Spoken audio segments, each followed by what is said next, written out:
ఇది ఒక చిన్న జీవికథ కాదు. ఇది ప్రపంచ శక్తుల మధ్య భవిష్యత్తును నిర్ణయించే క్షణం.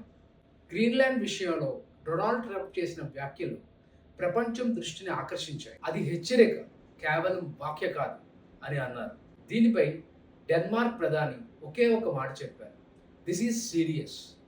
ఆ మాటలు రాజకీయాలను దాటి దేశ సార్వభౌమాధికారంపై ప్రశ్నలు లేపాయి. గ్రీన్లాండ్ అమ్ముకునే భూమి కాదు, అది ప్రజల గుర్తింపు, గౌరవం, వారి స్వేచ్ఛ. చిన్న దేశమైన స్వతంత్రం విషయంలో ఏ రాజీ లేదు.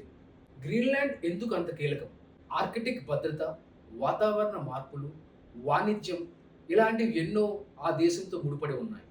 అందుకే ప్రపంచ శక్తులు ఇక్కడ దృష్టి పెడుతున్నాయి. ప్రపంచ నాయకుల మాటలు కేవలం వార్తలు కావు, అవి రేపటిని నిర్ణయించే నియమాలు.